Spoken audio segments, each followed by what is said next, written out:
(1인당 25만원) 국민지원금 계획 곧 나온다. 추석 전 지급될까? 기사 내용 요약. 정부 이르면 이번 주 세부 시행 계획 발표, 구체적인 지급 시기, 사용처 등 담길 예정되면 소비 활성화에 따른 방역 우려 존재. 세종뉴시스 이승재 기자. 정부가 약 88%의 국민에게 1인당 25만원씩 지급하는 코로나 상생 국민지원금과 관련된 자세한 계획을 조만간 내놓을 것으로 보인다. 코로나19 4차 대유행이 진정되지 않으면서 올해 하반기 내수 회복에 빨간불이 켜진 탓이다. 이러면 소비를 통해 성장률 4%를 달성하려던 정부 계획에도 차질이 생긴다. 16일 기획재정부 등 관계부처에 따르면 정부는 국민지원금 지급 시기와 사용처 등을 담은 세부 시행 계획을 이르면 이번 주 안에 발표할 예정이다. 앞서 정부는 2차 추가 경정 예산 사업에 포함된 코로나 상생 국민지원금 관련 예산 11조 원을 오는 9월 말까지 90%가량 집행하겠다는 계획을 세운 바 있다.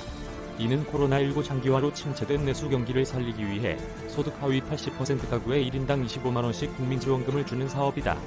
여기에 맞벌이 1인 가구에는 특례 기준을 적용해 소득 기준을 낮춰줌으로써 사실상 지급 대상은 90% 안팎까지 늘어날 수 있다는 전망도 나온다. 기초생활수급자, 법정 차상위계층 등 저소득층 296만 명에게는 10만원씩 더 얹어주기로 했다. 지원금 지급은 건강보험료를 기반으로 이루어진다.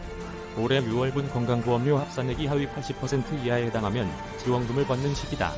예를 들어 웃벌이 4인 가구를 기준으로 하면 건보료 직장 가입자는 30만 8,300원보다 덜 냈으면 지원금을 받을 수 있다. 지급 기준 이외의 구체적인 내용은 아직 공개되지 않았다. 특히 지급 시점에 대해서는 방역당국과 협의를 거쳐 최종 결정하겠다는 입장을 거듭 밝히기도 했다. 자칫되면 소비가 활성화되면 방역 상황에도 부정적인 영향을 줄 수 있기 때문이다. 지원금 사용처도 명확하지 않은 상태다. 국민 혼돈을 막기 위해 지난해 지급한 긴급재난지원금과 같은 기준을 적용할 것이라는 추측만 나올 뿐이다. 당시에는 동네마트, 식당, 편의점 등을 중심으로 지원금을 사용할 수 있었고 대형마트, 백화점, 온라인몰 등은 제한했다. 기재부 관계자는 현재 코로나 상생 국민지원금 본부처 태스크포스에서 세부 사항을 검토하고 있다며 사용처와 관련해서는 소상공인, 자영업자 매장에서 주로 사용할 수 있도록 준비하고 있다고 전했다. 조만간 세부 시행 계획이 발표되면 추석 연휴 전에 지원금 지급이 시작될 것이라는 관측도 있다. 앞서 정부가 밝힌 대로 예산의 90%를 집행하려면 9월 중순에는 사업이 추진돼야 한다는 이유에서다. 지급 명단 확정, 보험료 조회 등을 위한 시스템 구축 작업은 이달 하순 정도면 마무리될 것으로 보여 일정상으로도 큰 무리가 없다는 것이다.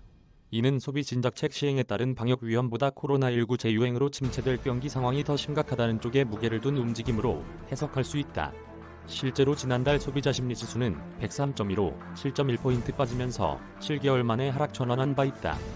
같은 기간 제조업 기업 경기 실사지수도 1피 줄어든 97을 기록하면서 5개월 만에 내림세로 돌아섰다. 최근 2% 중반대의 소비자 물가 상승폭이 이어지고 있는 점도 부담스럽다. 농축수산물 가격이 물가 상승을 주도하고 있기 때문에 추석 차례상 준비에 예년보다 더 많은 돈을 들여야 할 수도 있다.